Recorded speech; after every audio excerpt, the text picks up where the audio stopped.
toutes et à tous. Merci d'être là, merci d'assister, de participer à cette table ronde sur le thème suivant: comment le commerce mondial s'adapte-t-il au choc géopolitique? Je m'appelle Stéphane Marchand, je suis le directeur du magazine Pour l'Écho et je vais animer ce débat. Nos invités, nos intervenants, à ma gauche, Sarah Guillou, qui est économiste, directrice du département Innovation et Concurrence à l'Observatoire français des conjonctures économiques, l'OFCE. Merci Sarah d'être là. À ma gauche, Pascal Boniface, fondateur et directeur de l'Institut des relations internationales et stratégiques, l'IRIS. Merci Pascal d'être là. Et à ma droite, Philippe Roncati, fondateur et ancien président France de Kyndryl, une ex-filiale d'IBM, et qui est un fournisseur de services et de solutions informatiques. Alors nous allons commencer tout de suite à tenter de cerner la question posée par le titre: comment le commerce mondial s'adapte-t-il au choc géopolitique? La première chose, c'est de savoir de quoi on parle. Et si vous en êtes d'accord, on va demander à Pascal Boniface de nous définir ce que c'est qu'un choc géopolitique.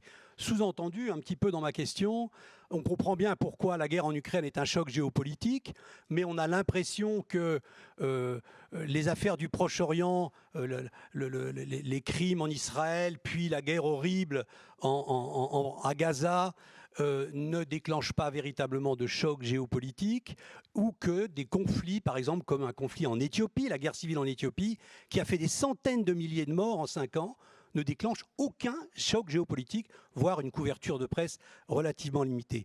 On vous écoute, Pascal. Merci Stéphane. Alors, ça dépend de quelle ampleur vous parlez du choc géopolitique. Il y a des chocs mondiaux, des chocs régionaux. Effectivement, la guerre en Éthiopie n'a pas des répercussions mondiales par des intérêts des médias, c'est loin, mais à l'échelle régionale, bien sûr, ça secoue toute la région. Et on peut dire de la même chose que des événements en République démocratique du Congo, qui sont aussi très largement sous-traités médiatiquement, qui font des milliers de morts, voire des centaines de milliers de morts, des millions de déplacés, mais qui, à l'échelle régionale, ont un impact très fort, mais pas réellement. Je distinguerais, pour répondre plus nettement à votre question, un choc d'un processus. Un choc, c'est quelque chose qui vient changer. Alors qu'un processus, c'est lent, c'est graduel. Le choc, il y a un côté accélération et il y a un côté avant et après. Ça induit un changement de perspective qui fait qu'on n'est pas complètement dans un monde tout à fait nouveau. Moi, je me méfie de ceux qui disent l'histoire a changé, etc. Les vrais changements mondiaux, il y en a 2, 3 par siècle, pas tous les ans. Mais vous avez des événements quand même qui secouent tellement du fait de l'ampleur du choc le monde, que ça indique un changement. C'est un game changer. Par exemple, si je prends les relations entre la Russie et le monde occidental, il y a eu des dégradations, il y a eu des réconciliations, etc. Mais évidemment, l'invasion le 22 février de l'Ukraine par la Russie a été un choc qui va au-delà des habituels bras de fer ou réconciliations qu'il y avait régulièrement, parce que là, on n'est pas prêt de les revoir. De même que le 7 octobre et la riposte disproportionnée d'Israël qui a suivi est un choc, mais c'est un choc qui vient se greffer sur une région qui est en fait qui est constamment en choc, et le nombre de conflits, sauf que là, ça prend une ampleur un peu nouvelle du fait de l'ampleur du nombre de morts et de l'impact surtout mondial que ça. Donc un choc, ça vient changer. Il y a des chocs positifs. Quand le mur de Berlin tombe, c'est un choc. Même si le monde bipolaire ne s'est pas effondré avec le mur de Berlin. Le monde bipolaire s'est effondré graduellement, régulièrement, avec l'arrivée de Gorbatchev au pouvoir, plusieurs étapes, et la chute du mur de Berlin n'est que l'image symbolique de cette disparition. Ce n'est pas ça qui le crée. Mais vous avez, quand on parle de choc, généralement, c'est pour parler de choc négatif. Et là, en ce moment, vous avez 2 chocs majeurs, qui sont effectivement la guerre de Gaza et l'affrontement entre la Russie et l'Ukraine, parce que ça implique d'autres acteurs que les seuls protagonistes. Parce que pour la guerre Russie-Ukraine, finalement, tous les pays du monde sont concernés. Le Premier ministre indien était en Ukraine récemment, le ministre ukrainien des Affaires étrangères était en Chine récemment. Les pays latino-américains sont sommés de se déterminer en faveur de l'un ou de l'autre. De même que pour la guerre de Gaza, eh bien, l'ensemble du monde a une opinion, et partisans, etc. Et donc on voit que les ramifications sont bien plus larges que les seuls protagonistes, ce qui n'est pas le cas de ce qui se passe au Soudan. Au Soudan, c'est un choc pour ceux qui sont soudanais. il y a des millions, des centaines de milliers de victimes et des millions de personnes qui n'ont plus. Il y a 5 millions de personnes qui sont en souffrance alimentaire. Mais on n'en parle pratiquement jamais, sauf pour dire qu'on n'en parle pas. Mais enfin, c'est quand même c'est assez rare. Et donc, c'est un choc là tout à fait fort pour la région. Ça n'a pas de répercussions mondiales. Et aujourd'hui, on a donc 2 chocs géopolitiques mondiaux à répercussions mondiales et donc qui ont effectivement des conséquences pour le commerce. Et puis l'autre choc qui, parce que les pays qui y sont plongés sont loin, souvent parce que leur PIB ou leur participation au commerce mondial du Soudan, c'est pas énorme. Donc c'est différent que quand tout d'un coup on décide de stopper l'approvisionnement en gaz. Je veux dire, pour l'Allemagne, ça a été un choc de ne plus avoir de gaz russe qui était la base même de son économie. Donc voilà, c'est des chocs, on en a fréquemment. Ils viennent secouer le monde et donner des perspectives nouvelles. Par contre, de véritables révolutions stratégiques, la dernière en cours, c'est l'effondrement du monde bipolaire. Celle qui est en cours également, c'est l'émergence et donc cette nouvelle division, mais qui est graduelle. Ça ne date pas de tel jour, mais c'est un processus sur 20 ou 30 ans, The West versus the Rest, qui n'est pas un choc, mais qui est une tendance structurelle très forte qui pourra créer un gros choc si on n'y prend pas garde. Merci Pascal. Je me retourne vers Sarah. Sarah, vous êtes donc l'économiste du trio et vous étudiez constamment des études, vous lisez des rapports, vous faites des calculs et donc vous êtes en mesure ici à cette table de répondre à la question, un peu de peut-être chiffrer une réponse à la question comment est-ce que le commerce mondial s'adapte au choc géopolitique? Est-ce que vous pouvez commencer à nous déchiffrer ça? Alors, oui, je vais vous donner quelques chiffres, mais juste pour un peu faire la suite avec l'intervention de Pascal Boniface, nous, les économistes, ce qu'on voit, c'est aussi la montée des tensions géopolitiques, plus que des chocs proprement dits qui affectent les marchés et le fonctionnement de l'économie. Et on voit bien qu'on rentre dans un cycle où il y a une augmentation de la tension, que ce soit celle entre la Chine et les États-Unis. Puis ensuite, évidemment, il y a eu la crise Covid qui a fait entrer le politique dans la régulation des marchés et qui a créé des tensions, des tensions géographiques dans l'économie, et donc géoéconomie, géopolitique, le politique rentre dans la géographie et dans les marchés. Et puis ensuite, il y a eu effectivement la guerre russo-ukrainienne, et puis encore l'accentuation avec les tensions techno-politiques, l'accentuation de la tension entre la Chine et les États-Unis.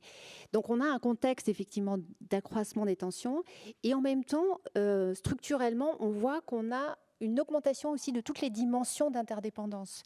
Parce qu'il ne faut pas l'oublier justement dans cette idée qu'on va vers un monde qui cherche à se fragmenter et à se déglobaliser ou découpler. On voit quand même qu'il y a plein de dimensions qui augmentent l'interdépendance. Il y a l'environnement, il y a toutes les ressources énergie, eau, matières premières, qui sont aussi des points de polarisation et de tension. Il y a évidemment le fait que le contenu technologique de nos productions augmente, et plus vous avez du contenu technologique, plus vous avez une inscription dans la fragmentation des chaînes de valeur mondiales. Il y a aussi le fait que nos réseaux sociaux sont mondiaux et internationaux et qui rendent poreux en fait nos systèmes de valeurs, nos systèmes culturels, et ça crée aussi des tensions, des antagonismes culturels. Donc il y a tous ces éléments-là qui sont des dimensions d'interdépendance qui augmentent et qui appellent évidemment de la coopération internationale et de la gouvernance mondiale si on était cohérent, mais en fait qui crée aussi des raisons d'antagonisme, mais l'interdépendance elle augmente, elle ne diminue pas. Donc ça c'est le contexte qui affecte le fonctionnement des marchés. Et ce qu'on constate, c'est qu'on est à la fois sorti d'une certaine naïveté politique et entrer dans une autre naïveté, mais celle-ci économique. La naïveté politique de laquelle on est sorti, c'est celle qui laissait entendre que le commerce était une manière de discipliner en fait les relations internationales. Donc bien sûr, tout le monde n'y croyait pas totalement, mais quand même, on avait pour idée que si on augmentait c'était un calcul économique, si on augmentait les relations, l'interdépendance économique entre les acteurs, le coût politique de la tension ou de la guerre était plus élevé. Donc l'économie allait discipliner en fait les relations internationales. Bon, on est sorti vraiment totalement de cette naïveté, peut-être que trop, on en sort trop, évidemment avec la guerre russo-ukrainienne. On pensait qu'on allait discipliner la Russie avec nos relations économiques, et notamment l'Allemagne était complètement dans cette idée-là, que ces relations économiques allaient discipliner l'attitude de la Russie. Donc on est sorti de cette naïveté, et avec la Chine également, on sait très bien qu'on n'a pas réussi à introduire plus de liberté politique avec de la liberté économique. Donc, on sort de cette naïveté politique, mais on entre dans une naïveté économique qui est celle de croire que l'autonomie est forcément une force. Et donc, la nouvelle autonomie, la nouvelle naïveté, à mon avis, c'est de penser qu'il n'y a que l'offre qui compte et que si on est en autonomie de production, eh bien, on est plus fort. Et là, c'est une idée qui est difficile, hein, parce que c'est très contre-intuitif d'aller dire que, en fait, l'interdépendance, c'est aussi un élément de force. Il y a trois raisons à cela. La première, c'est celle dont je parlais tout à l'heure, à savoir que plus vous avez du contenu technologique dans les productions, plus les productions, elles s'exercent avec une fragmentation à travers le monde du processus de production. C'est simple, vous prenez une puce électronique, il y en a partout dès que vous avez du contenu technologique, il y a une puce, et une puce, c'est produit en faisant appel à des centaines de fournisseurs qui sont répartis dans le monde. Donc, plus vous avez du contenu technologique et plus vous avez de la chaîne de valeur mondiale. Et donc ça crée de l'interdépendance et ça crée le fait qu'il faut que vous vous appuyiez quand même sur les forces des autres pour être plus fort vous-même. Donc, c'est difficile de prôner l'autonomie de production en laissant entendre que c'est un moyen de vous renforcer économiquement. C'est peut-être un gain politique à court terme, mais c'est rarement un gain économique à long terme. Alors, il faut la gérer, cette interdépendance, évidemment. Il ne faut pas avoir la naïveté de croire non plus que tout le monde joue coopératif, c'est clair. Mais il faut quand même admettre que l'autonomie, ce n'est pas une solution. Ça, c'est vraiment, je pense, une naïveté économique de laquelle il faut absolument qu'on sorte. D'accord. Donc, merci Sarah. Donc, ce que je retiens, c'est que l'interdépendance croît à peu près à la même vitesse que les tensions et que tout l'art consiste à gérer, accepter un niveau de tension de manière à apporter l'interdépendance nécessaire à la production, en fait, et à l'avancée de l'économie. Merci Sarah. On reviendra vers vous très vite. Philippe. Oui. Philippe Roncati, donc, je le disais tout à l'heure, vous avez eu des responsabilités importantes dans une entreprise multinationale d'informatique. Et donc, vous avez, en tant qu'opérationnel au quotidien, vous avez été confronté à cette question-là. D'abord, des tensions géopolitiques, puisqu'on travaille dans beaucoup de pays, on les croise forcément à un moment donné.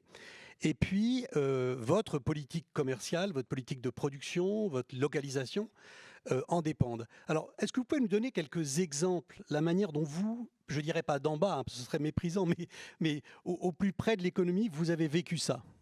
Alors, je voudrais juste rappeler que j'ai quitté donc Kindred il y a au mois d'avril. J'ai mis fin à mon mandat, j'ai pris ma retraite, mais je suis devenu actionnaire de 2 entreprises, de 2 PME, et dans 2 domaines différents, vins spiritueux et les technologies. Et ces 2 entreprises, une exporte et a des contraintes par rapport à des décisions qui peuvent être d'ordre géopolitique. Notamment si je prends le vin spiritueux, ce qui s'est passé avec le Brexit en Angleterre nous a posé quelques problèmes avec nos importateurs là-bas, puisque nous passons par des grossistes. Les accords avec le Canada, on exporte au Canada. Si demain le CETA devait être remis en cause, on a peur d'une augmentation des droits douaniers et ça aura un impact. Voilà. Vous voyez, ces 2 exemples. Bon, je vais revenir au monde que je connais bien. Ce que vous voulez dire, c'est que pas besoin d'être multinationale pour être exposé aux chocs géopolitiques. Non.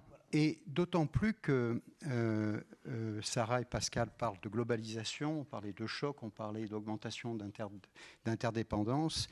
Bien sûr, je crois qu'il y a toujours eu des tensions, il y a eu des chocs moins forts, mais ils ont été présents.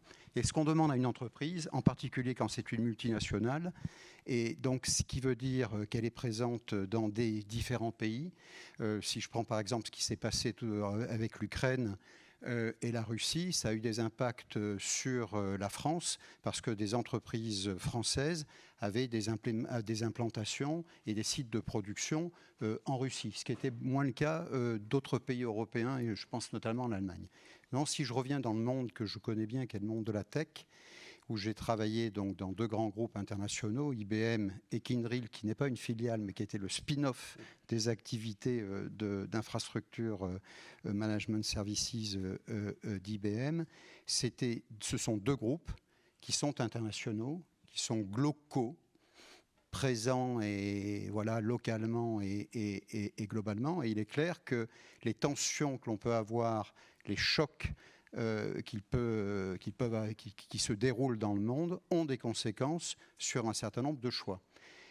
Mais on demande à un patron d'entreprise, qu'il soit filiale d'un grand groupe, de créer des emplois, mais les actionnaires nous demandent de faire des profits.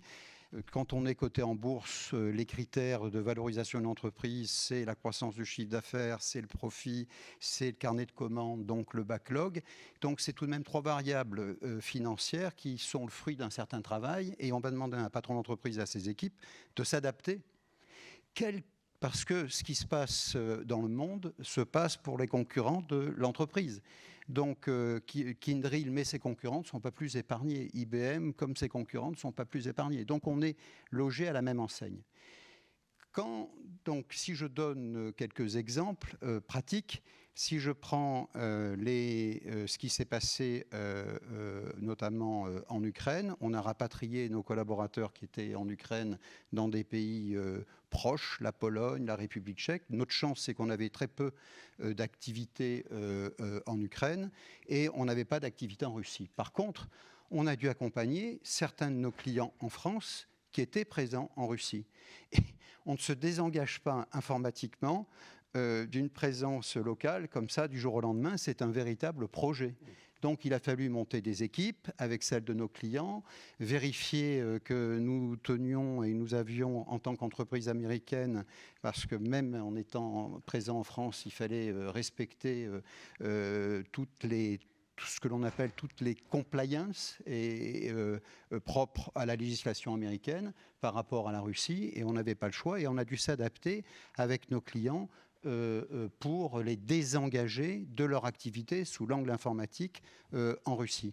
Je vais vous donner un autre exemple. Une petite, avant l'autre exemple, est-ce que très pratiquement, dans ce genre de situation, vous subissez des pressions politiques pour soit partir, soit rester, soit changer, ou est-ce que vous êtes vraiment autonome ?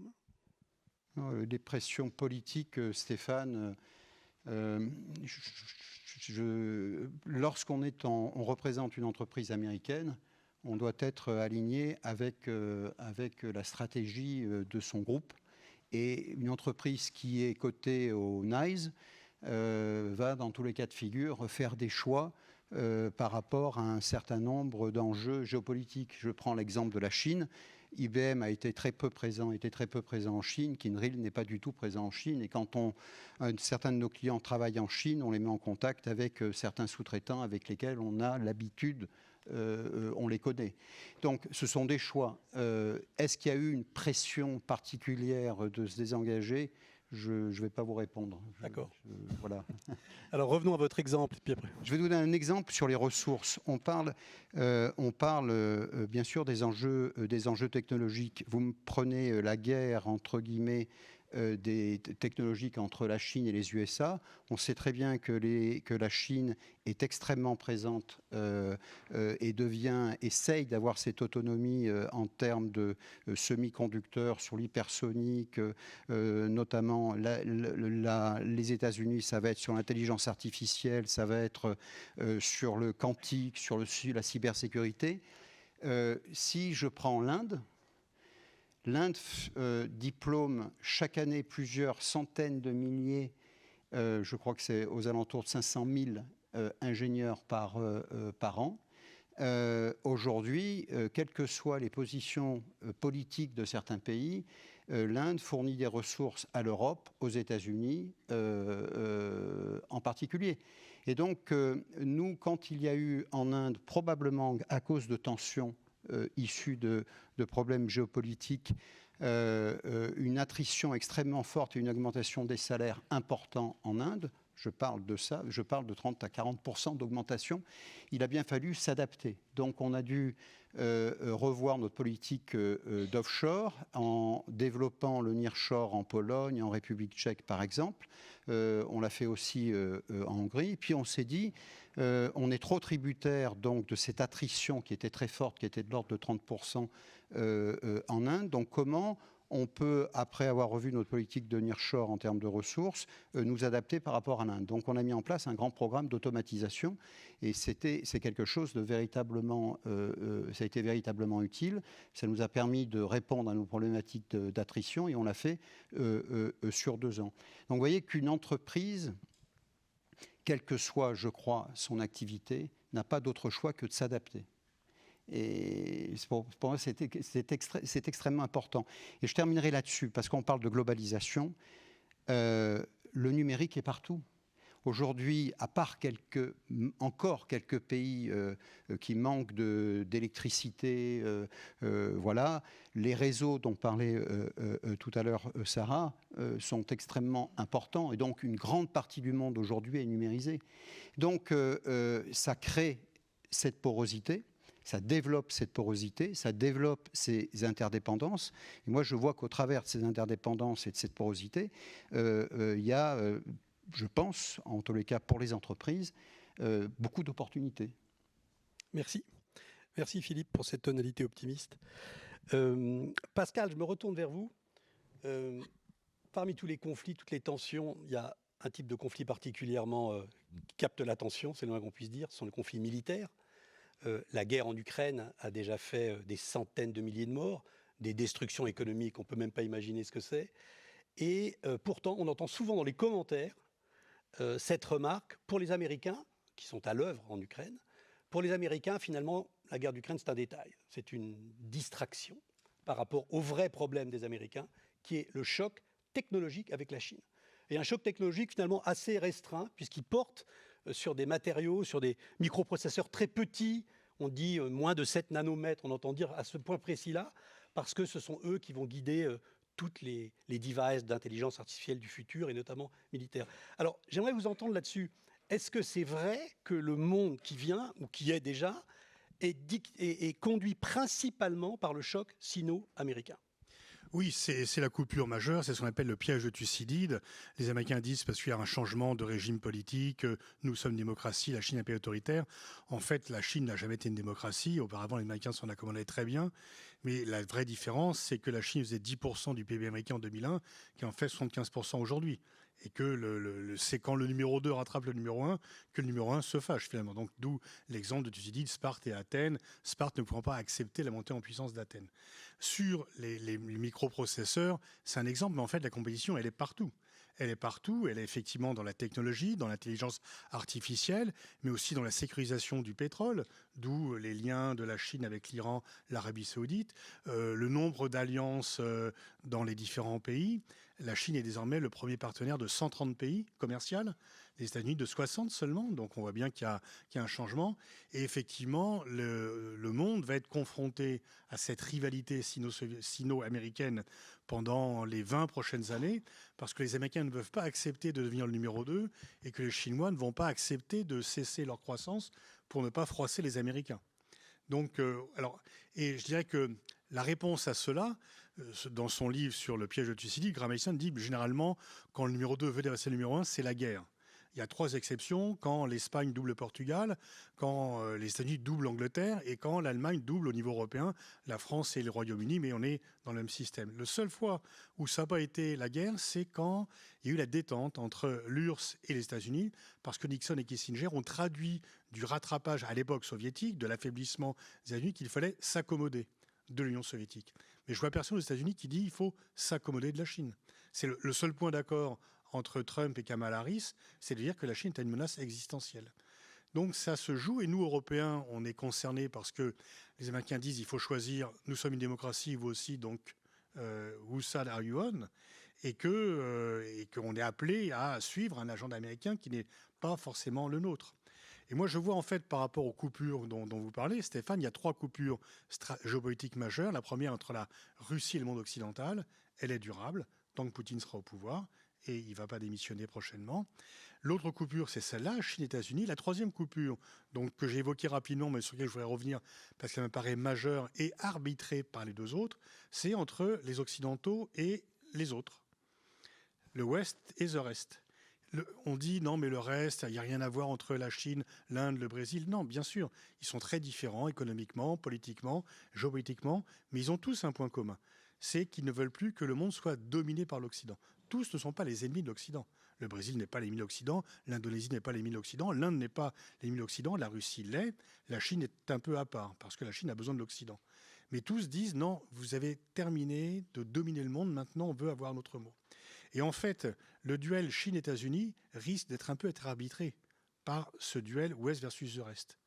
Est-ce que le reste va plutôt aller du côté chinois ou du côté américain? Et tout va dépendre de ce que l'on offre. Généralement, les Africains disent, quand les Américains arrivent, ils nous font des leçons de droits de l'homme. Lorsque les Chinois arrivent, ils construisent des piscines ou des équipements. Et donc, ils ne nous font pas la leçon. Et c'est sûr que la différence de réaction occidentale à la guerre Russie-Ukraine et à la guerre de Gaza est perçue dans le reste du monde non occidental, qui nous en veut beaucoup pour cela, et qui nous en veut de leur imposer des conceptions qui sont les nôtres. Et donc voilà un peu ces trois plaques tectoniques. La Russie n'est pas coupée du monde, elle est coupée du monde occidental, mais pas du reste du monde. Pas du reste du monde. Et je pense que géopolitiquement, la grande erreur des Occidentaux, c'est de voir le monde tel qu'ils le voient eux. Et souvent on dit la communauté internationale a sanctionné la Russie. Non, la communauté occidentale. Et on confond très souvent nous et le monde. Nous sommes une partie du monde. Nous ne sommes plus le monde. Nous l'avons été.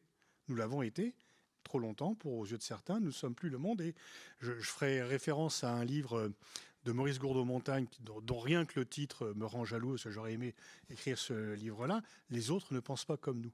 Et si nous, occidentaux, nous continuons à penser que les autres peuvent et doivent penser comme nous, nous allons au-delà de véritables chocs, parce que nous n'allons pas avoir la vague qui nous arrive dessus. Merci Pascal. Sarah, parlons un peu de l'Europe.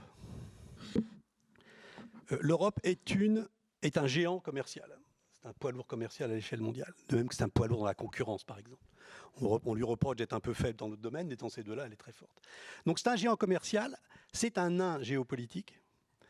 À l'aune de la question qu'on se pose aujourd'hui, quelle est la carte que peut jouer l'Europe, en fait? Est-ce que le fait d'être un géant commercial est en train d'être travaillé à Bruxelles pour transformer ça en influence géopolitique, ou faut-il renoncer carrément et choisir son camp et puis se glisser derrière les Américains et rester au calme? C'est un géopolitique parce que ce n'est pas une nation. Donc c'est un géant économique parce que c'est une somme de... Il y a une petite, enfin on va dire, on est arrivé à une certaine intégration du marché, donc c'est aujourd'hui quand même un géant économique, un géant commercial, et ce qui fait que c'est peut-être pas un poids géopolitique, mais dans les sanctions vis-à-vis de la Russie, c'est pas négligeable sur les flux de commerce, puisque effectivement l'Europe est importante. Et si en 2023 on a une chute du commerce international, c'est parce que l'Union européenne a beaucoup moins importé. Donc ça reste quand même un moteur des flux commerciaux importants. Et elle se sert de cette puissance commerciale pour influencer l'ordre économique mondial.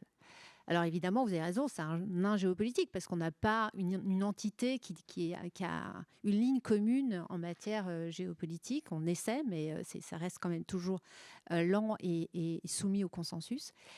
C'est aussi un géant juridique, l'Europe. C'est pas rien. Non, c'est vrai, vous avez raison. C'est pas rien parce que c'est un énorme marché. Donc, peut-être qu'en économie, il ne faut pas oublier qu'il y a l'offre et la demande et les concurrents. Donc, la concurrence, ça compte. Et la demande, c'est-à-dire le marché européen, est aussi un levier de pouvoir. Et dans la façon aussi qu'elle a d'influencer l'ordre juridique mondial, ça passe aussi par le fait qu'elle a un marché de consommateurs éduqués, riches, et susceptible d'absorber aussi les technologies du reste du monde. Donc, elle a un certain nombre d'atouts, l'Europe, et peut-être qu'elle ne soit pas un poids géopolitique, ou en tout cas une force géopolitique, c'est pas forcément toujours si négatif que ça aussi. Parce qu'elle peut peut-être plus se déployer dans d'autres dimensions, justement en évitant, en ayant un peu plus de neutralité par défaut de lignes communes en matière géopolitique. Ah, d'accord. Parce que pendant longtemps, l'Amérique par exemple, a fait à la fois envie, bon c'était un peu fini, mais envie, c'est le rêve américain, et puis peur, parce qu'ils sont forts. L'Europe, elle fait envie, mais elle ne fait pas peur du tout, elle ne fait peur à personne. Et donc, est-ce qu'il faut passer à l'étape où on fait peur ?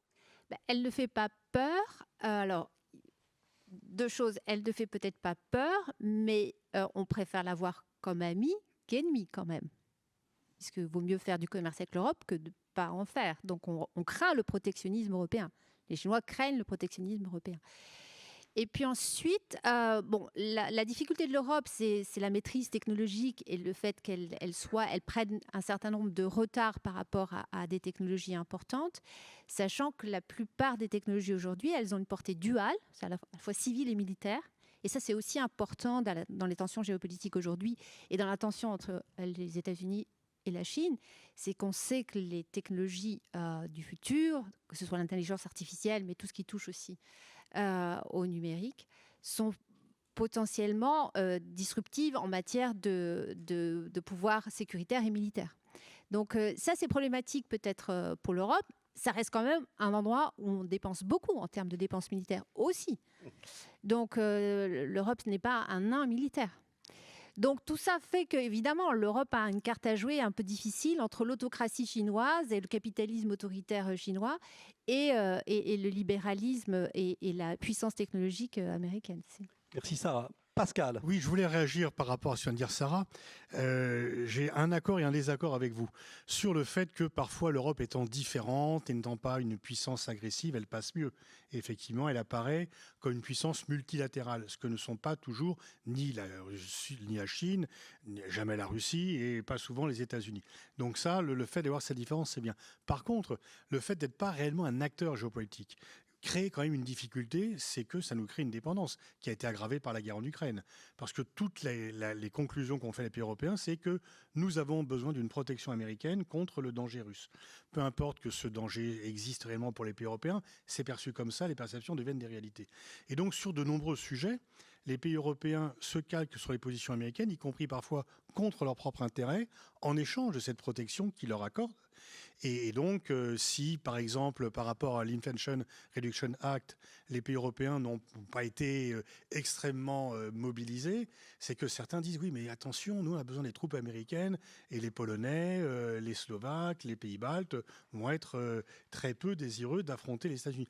Donc, cette absence de muscles stratégiques, surtout depuis la guerre en Ukraine qui a accru les peurs, c'était moins le cas auparavant, fait qu'on a accru cette dépendance par rapport aux États-Unis, faute d'avoir l'autonomie stratégique européenne.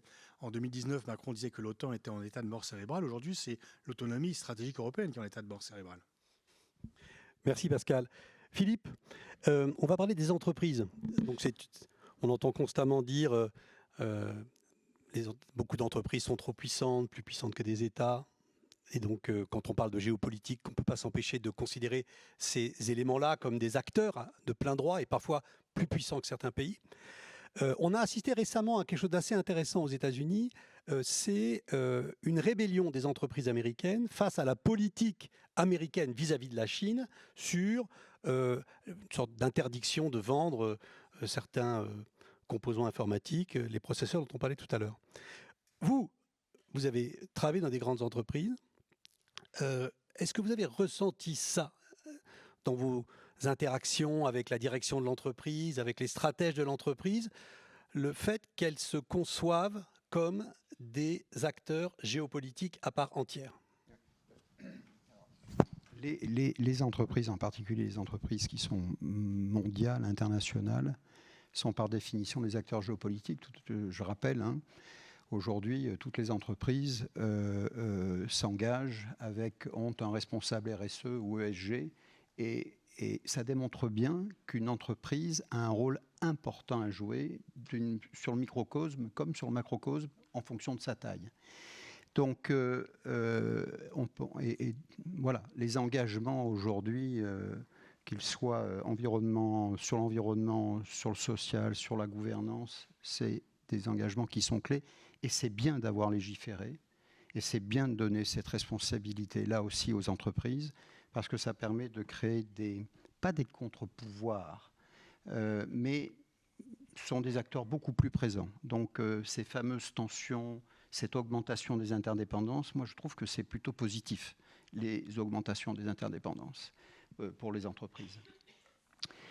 Et ça peut amener quelques solutions géopolitiques. Pour revenir à votre question, moi je n'ai jamais ressenti quoi que ce soit par rapport aux choix que pouvaient faire les groupes dans lesquels j'ai travaillé.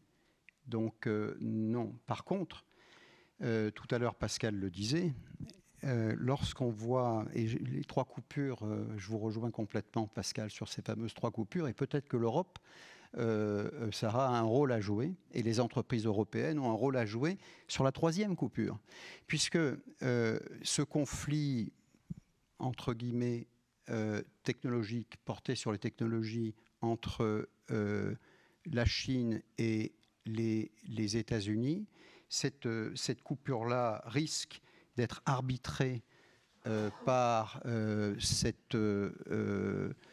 on va dire l'Occident et le reste. L'Europe fait partie de l'Occident, mais l'Europe a peut-être quelque chose à apporter, a certainement quelque chose à apporter sur comment l'Occident doit évoluer. Et moi, je suis convaincu de ça.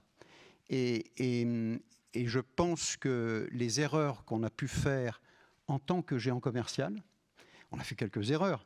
Je ne vais pas revenir sur le nucléaire, mais on en a tout de même pâti du positionnement. Mais on a aussi d'excellents exemples. Quand on regarde l'aéronautique, ce que l'on a réalisé aujourd'hui en Europe au niveau aéronautique est extraordinaire. On voit aujourd'hui les défaillances de Boeing. Donc heureusement que Airbus est là. Ensuite, il y a des entreprises françaises, je vais en citer une, puisque j'ai cité Airbus, mais je pense notamment au groupe Thales. 50% de son revenu dans la défense, 50% de son revenu dans le civil. Aujourd'hui, les ingénieurs de Thales travaillent énormément sur l'intelligence artificielle et ont des partenariats avec Google. Et ces partenariats sont intéressants parce qu'ils sont véritablement plus sous la maîtrise des ingénieurs de Thales. Et donc, ça peut avoir, et pour moi, c'est un bon exemple, ce qui se passe chez Thales doit être développé avec d'autres entreprises européennes. Donc, je crois que l'Europe va avoir un rôle majeur à jouer d'un point de vue, je raisonne commercialement et au niveau des entreprises, pour les entreprises demain, par rapport à l'arbitrage de ces 3 fameuses coupures que Pascal nous présentait tout à l'heure. D'accord, merci Philippe. J'aimerais avoir votre opinion à tous les deux sur cette question de la puissance des entreprises dans le grand jeu géopolitique mondial. Est-ce que vous avez l'impression qu'elles en ont un d'abord ? Est-ce que si elles en ont un, est-ce qu'elles en ont conscience ? Ou est-ce qu'il faudrait rajouter une 3e naïveté aux 2 que vous citiez tout à l'heure ? On parle souvent de la responsabilité sociétale des entreprises. C'est devenu presque une tarte à la crème. On pourrait parler de la responsabilité géopolitique des entreprises. On voit par exemple qu'Elon Musk est capable de prendre des positions qui ont des conséquences géopolitiques presque directes, voire de temps en temps des conséquences militaires directes dans un conflit. Qu'est-ce que vous en pensez, Pascal ? Alors, ça a toujours été le cas. Les entreprises ont toujours eu un rôle depuis qu'elles existent et leur taille économique font que, pour les plus grandes, elles sont à l'égal de certains États. C'est bon. Ce qui me frappe, c'est que maintenant, ce sont les chefs d'État qui courtisent les chefs d'entreprise. Et lorsque des rois de l'intelligence artificielle américains viennent en Europe, c'est eux qui ouvrent le carnet de balles, c'est eux qui choisissent quels dirigeants ils vont voir, et ils ne font pas la queue devant l'Élysée au 10 Downing Street. C'est le Premier ministre britannique ou le président français qui espère pouvoir les voir. Donc il y a eu quand même un renversement, et je pense que le développement de l'intelligence artificielle a fait des très grandes fortunes, des très grandes entités qui ont un nombre de sociétaires plus important que le nombre d'habitants de pays, qui sont bien vus par ceux qui l'utilisent et qui effectivement... Alors Elon Musk, c'est un peu à part parce qu'il veut jouer un rôle qui sort un peu de cela, au-delà des intérêts de sa propre entreprise. Enfin, c'est quand même Bill Gates qui a fait les fins de mois de l'Organisation mondiale de la santé quand Donald Trump a arrêté de faire cela. Donc, Mark Zuckerberg voulait avoir sa propre monnaie. Donc, effectivement, moi, j'ai toujours pensé dans mon domaine, en géopolitique, que les relations internationales étaient toujours quand même statocentriques. L'État était toujours la pièce maîtresse des relations internationales autour desquelles gravitaient les autres. Là, il y a un changement parce que le fait que la NASA doit faire appel à des privés pour moi qui ai commencé à travailler sur les questions géopolitiques à une époque où la NASA paraissait une entité indépassable, aujourd'hui, elle a du mal à faire ses fins de mois. Elle doit aller vers les opérateurs privés pour trouver des coopérations. Donc il y a eu un inversement. Et je pense que notamment dans le secteur des nouvelles technologies, l'usage massif qui en est fait, l'argent massif qui arrive dessus, crée des entités dont on ne sait pas si elles pourront rester contrôlées ou non. Merci Pascal. Sarah. Oui, c'est vrai que les entreprises ont toujours eu un poids politique, mais ce qui a changé, c'est qu'aujourd'hui, autrefois, on avait des entreprises du pétrole, des grands groupes automobiles, les grands groupes de chimie qui étaient dans les hauts des classements. Maintenant, dans le haut du classement, c'est les entreprises de la tech. Et ça change beaucoup les choses parce que en économie, le développement, la technologie repose sur des effets de réseau, des effets d'échelle, des synergies, et ces entreprises, elles ont accumulé un pouvoir de manière exponentielle, bien plus que ne l'ont fait les autres entreprises des autres secteurs auparavant. Et donc, on a une croissance de leur pouvoir assez incroyable et assez exponentielle qui leur donne, qui leur confère un poids économique majeur et donc un poids d'envergure politique. Et si vous ajoutez à cela que ces entreprises-là veulent investir aussi des champs qui appartenaient aux missions régaliennes, alors que ce soit dans l'espace, que ce soit dans la communication et l'information. On voit bien, ces entreprises sont problématiques dans leur régulation des contenus informationnels. Que ce soit aussi dans l'émission monétaire, donc toute la nébuleuse des fintech et le fait que ces entreprises sont des conglomérats, elles veulent toucher à tout. Elles veulent s'investir et dans l'espace, et dans la voiture autonome, et dans les biotech, et dans l'émission monétaire. Bon, même s'il y a une grande réticence encore, une grande résistance des banques centrales, et donc on a exclu le projet de Meta de création d'une monnaie numérique, mais on sait bien que la menace est réelle. Donc ces entreprises, elles vont même aujourd'hui, bien plus qu'autrefois, investir des missions qui étaient dévolues aux États. Et donc, quelque part, avoir un poids politique. Et en Chine, le pouvoir politique central cherche à réguler fortement ces entreprises de la tech, justement pour éviter cette trop grande... Donc, essayer de contrôler. Et donc, le politique et l'économique est très mêlé en matière technologique.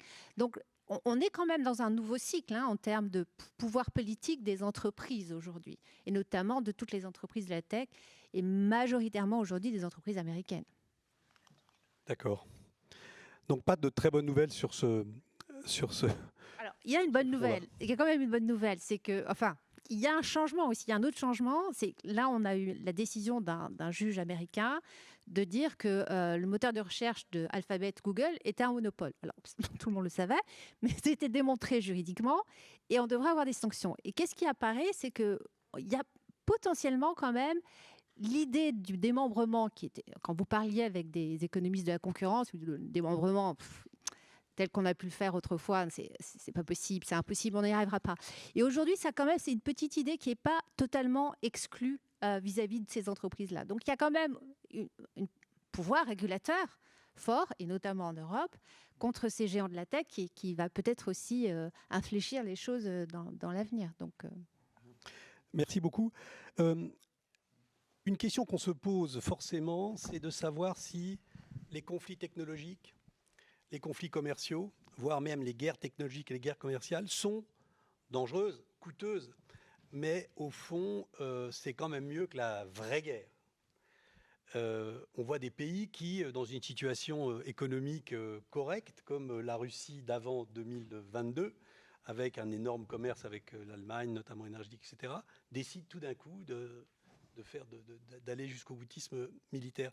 Est-ce que sur la Chine-États-Unis, est-ce que les très fortes tensions technologiques sont finalement une bonne nouvelle pour écarter le risque d'une vraie guerre ou pas du tout?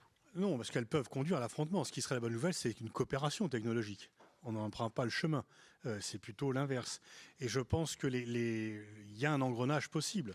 Bien sûr, la différence entre Russie, Ukraine et Chine, États-Unis, c'est que la Russie pensait croquer l'Ukraine très rapidement, que ni la Chine ni les États-Unis ne pensent croquer l'autre très rapidement. Donc il y a quand même une sorte d'équilibre, notamment de la terreur. L'Ukraine n'est pas un pays nucléaire, on l'a assez dit.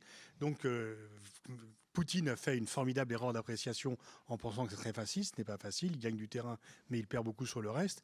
Mais cette opération d'une guerre qui permet de résoudre un problème politique ne peut pas être envisagée par les responsables chinois et américains dans leurs relations réciproques. Ils savent très bien qu'une guerre viendrait tout gâcher. La légitimité du Parti communiste chinois, ce n'est pas l'étude des 8 tomes du Capital de Marx, c'est la bonne santé économique du pays. s'il y avait une guerre, ça serait fini et le Parti communiste perdrait sa légitimité. Donc, quelque part, ça le pousse un peu à rester prudent, ne pas céder, mais ne pas... La différence quand même entre Sparte et Athènes et la Chine et les États-Unis, c'est aussi la dissuasion nucléaire. Et pas tellement le fait qu'ils commercent, que l'Allemagne et l'Angleterre commerçaient avant la Première Guerre mondiale, mais la dissuasion restreint un peu cela. Mais donc non, les tensions, moi ce qui me fait peur dans l'augmentation des tensions entre Pékin et Washington, c'est que à tout moment il peut y avoir un dérapage. Finalement, ce qui arrivait entre la Russie et l'Ukraine, Poutine n'était pas content du comportement ukrainien. Il a une situation satisfaisante, l'Ukraine ne pouvait pas se développer, il contrôlait une partie du territoire, il pouvait penser que... Mais non, il a voulu un peu plus. Et donc, ça a été l'engrenage qui a conduit à une situation dont il aura du mal à se défaire maintenant. Et on ne peut pas exclure, en 2001, il y a quand même un avion chinois qui a battu un avion américain. Ça a été bien géré, mais on sait très bien que s'il y a un affrontement indirect entre un navire américain et un navire chinois, qu'est-ce qui va se passer? Donc, il faudrait mieux faire baisser, y compris les tensions commerciales, pour ne pas un peu moins courir le risque d'un engrenage. Sarah, sur ce point précis. Sur les tensions commerciales? Oui. Effectivement, il vaut mieux les réduire plutôt qu'elles s'enveniment, puisqu'effectivement, il y a la question de Taïwan, qui vraiment typiquement à l'intersection entre le pouvoir économique et le pouvoir politique. Et donc là, on sait très bien qu'on dépend d'une entreprise majeure qui est à Taïwan, qui est TSMC en termes de production de semi-conducteurs. Et si demain, il y a effectivement un mouvement des Chinois relativement à Taïwan, que feront les États-Unis, sachant qu'ils ont un intérêt économique majeur et le reste du monde également. Donc les tensions commerciales, il y a beaucoup d'imbrications entre le commerce et la politique aujourd'hui. Ça a toujours été, mais il me semble que plus qu'autrefois. Et pour les raisons de l'importance de la technologie et le fait que beaucoup de technologies sont duales aussi. Donc elles ont une portée militaire qui est problématique pour les puissances militaires comme les États-Unis, la Russie et l'Europe. Et sur la Russie, bon, elle est fortement isolée, mais on a vu que quand on regarde l'évolution du commerce international, on voit que le choc russo-ukrainien a vraiment eu un impact sur le commerce intra-bloc ou entre les blocs, à l'intérieur des blocs ou entre les blocs. Et c'est le choc russo-ukrainien qui a fait vraiment baisser le commerce international entre les blocs, si on définit les blocs par des accointances ou une certaine plus faible tension géopolitique entre eux. La BCE a fait un rapport sur le concept de distance géopolitique et on s'aperçoit que l'Europe et les États-Unis ont une distance géopolitique qui est non négligeable et pourtant ils se retrouvent toujours au bout du compte du même côté quand les tensions montent. Est-ce que ça rejoint un petit peu ce que vous disiez tout à l'heure, monter des tensions mais aussi monter des interdépendances? Comment est-ce que ça, on pourrait le construire entre la Chine et les États-Unis? Il y a peut-être, Philippe, vous avez une... D'accord. C'est l'acceptation de l'autre. C'est-à-dire que Nixon et Kissinger se disent on est embourbé dans la guerre du Vietnam, notre PIB a changé, le dollar n'est plus la monnaie mondiale, par contre l'URSS à l'époque se développe. Bon, il faut qu'on s'entende, c'est pas réaliste, c'est pas par amour de l'Union soviétique que Kissinger et Nixon ont fait, c'est par pur réalisme en disant voilà, il faut qu'on trouve un accommodement, que nos rivalités soient gérées et qu'elles ne débordent pas, qu'on ne soit pas entraîné contre notre gré par des alliés dans un conflit direct entre nous. Et le prix, c'est personne ne parle du système de l'autre. Qu'est-ce qui a été rompu entre Pékin et Washington? C'est le pacte non écrit qui était je ne conteste pas ta suprématie mondiale, tu ne parles pas de mon régime politique. Bon, maintenant, c'est plus le cas. Pour cela, il faudrait donc alors, il y a deux scénarios. Soit les États-Unis peuvent reprendre un nouveau souffle et de nouveau redevenir Make America Great Again d'une façon ou d'une autre, et de nouveau, et que la Chine, embourbée dans la bulle spéculative, la crise de l'immobilier, s'embourbe, mais je ne suis pas sûr que ça va aller comme ça. Soit les États-Unis se disent, oui, il faut qu'on accepte de ne plus que le monde unipolaire a été une illusion, un peu coûteuse par ailleurs. Il faut qu'on accepte à gérer avec un pays qui n'est pas comme nous, mais qui existe. Mais je ne vois pas, de nouveau, on peut les critiquer sur bien des points, mais je ne vois pas qui serait le Nixon ou Kissinger aujourd'hui aux États-Unis pour avoir ce point de vue réaliste. Non. Philippe ? Oui, merci Stéphane. J'ai une vision un peu différente, mais alors déjà, Sarah, par rapport au géant juridique qu'est l'Europe. Je vous rejoins complètement, et on parlait tout à l'heure de la dominance de certaines entreprises par rapport à leur technologie, et on parlait donc d'Elon Musk. Elon Musk a stoppé son IA Grok à ce stade, sous pression, je pense, exactement. Comme quoi, c'est bien d'être un géant juridique, et ça permet, le fait d'avoir quelques contraintes explique pourquoi on a autant d'Américains et de Chinois à Bruxelles pour faire du lobbying. Mais comme quoi, l'Europe intéresse ces deux grands acteurs. Moi, je ne crois pas qu'une entreprise se substituera, quelle que soit sa taille, à un État. Je ne le crois pas. Et ça serait une très mauvaise chose. Mais donc, je fais confiance donc aux exécutifs des entreprises, mais surtout des États, pour légiférer. Ce qui s'est passé au début du siècle dernier avec le pétrole et la dominante d'une entreprise qui a été splittée. Alors, je ne sais plus si c'était Standard Union, l'entreprise de Rockefeller, oui. Donc, elle a été splittée, je ne sais plus en combien d'autres entreprises. C'était par rapport à une position qui était extraordinairement dominante. Et je pense que l'exécutif des pays y sont extrêmement sensibles. Maintenant, quand on voit le poids des GAFAM aux États-Unis, ça doit représenter, en termes de valorisation boursière, 20% de la bourse américaine, peut-être même plus. Je n'arrive pas à me rendre compte, parce que pour moi, raisonner en trilliards, en plusieurs trilliards, c'est quelque chose d'extraordinairement difficile. Quand on connaît les avoirs possédés par la Chine, les avoirs américains possédés par la Chine, je considère que ça fait partie aussi des éléments qui font que la Chine comme les États-Unis sont des gens extrêmement pragmatiques et que la guerre n'arrangerait personne.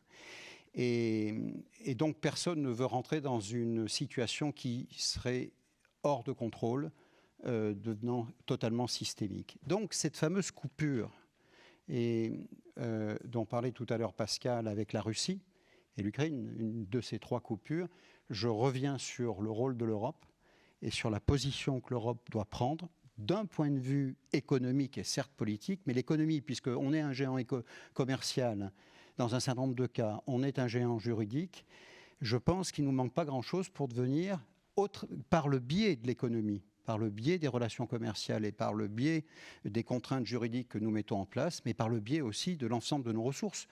La France, c'est tout de même, on peut s'enorgueillir d'avoir tout de même une véritable pépite au niveau de Saclay notamment, avec d'excellents mathématiciens, d'excellents physiciens, et même si on produit 10 fois moins d'ingénieurs que les deux pays dont on a parlé, que sont les USA ou la Chine et l'Inde, on a des mathématiciens de grande qualité et je pense que ce capital intellectuel-là peut nous permettre, en utilisant intelligemment, ce qui est le cas, toutes les technologies venant de Chine comme des États-Unis, d'accord, on peut faire un certain nombre de choses. C'est pour cette raison que je reviens sur le fait que la force commerciale qui existe en Europe, le poids que ça représente, peut devenir un atout et nous permettre de faire de la géopolitique autrement.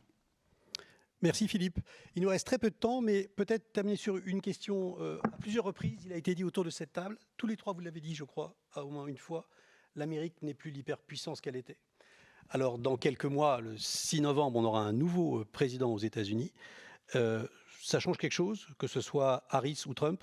Ça change, oui, énormément de choses. C'est quand même deux programmes dans la relation. Alors, ça change beaucoup de choses pour les États-Unis. Pour le monde. Ça, c'est leur problème. Mais ça change beaucoup de choses pour nous parce que Trump, s'il était réélu, s'attaquerait au système multilatéral qui est déjà très mal en point. Harris, ça ne sera pas le paradis, mais Trump, ça sera l'enfer. Oui, je partage assez. C'est vrai qu'on sait très bien que Trump a une position vis-à-vis de la Chine extrêmement dure, que Harris n'est pas non plus pro-chinoise, mais en même temps, elle sera déjà plus accommodante avec l'Europe, et ça aussi, ça compte vis-à-vis. Biden n'a pas été plus accommodant avec la Chine que ne l'était Trump pendant qu'il était président. Il y a quand même une continuité.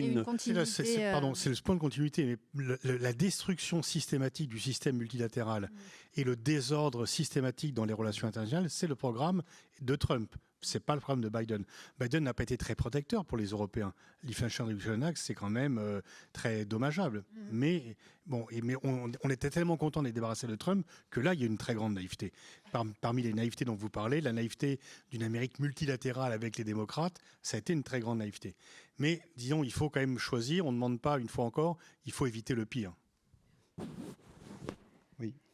Pas grand-chose à rajouter. Hein. C'est clair qu'effectivement, on verra bien ce qui va se passer, mais on sait très bien que pour le système multilatéral, ou en tout cas pour les relations entre l'Europe et les États-Unis, Harris sera certainement plus adapté à la manière de penser des Européens. Ben, espérons-le. Philippe. Oui, je voudrais juste, je vais le dire autrement. Moi, le fait qu'une femme devienne présidente d'un pays comme les États-Unis est pour moi source d'optimisme. Je pense que les femmes dirigent autrement que les hommes. J'ai eu des femmes patronnes et elles m'ont énormément apporté. J'ai préféré leur management à celui de mes patrons, dans beaucoup de cas. Et je pense que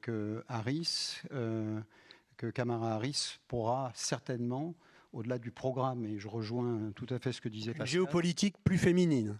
Aura une géopolitique beaucoup plus, peut-être donc plus féminine et avec moins d'ego. Voilà, j'aurais tendance à le présenter de cette façon-là, d'une manière simplifiée. D'accord. Ben, écoutez, merci beaucoup.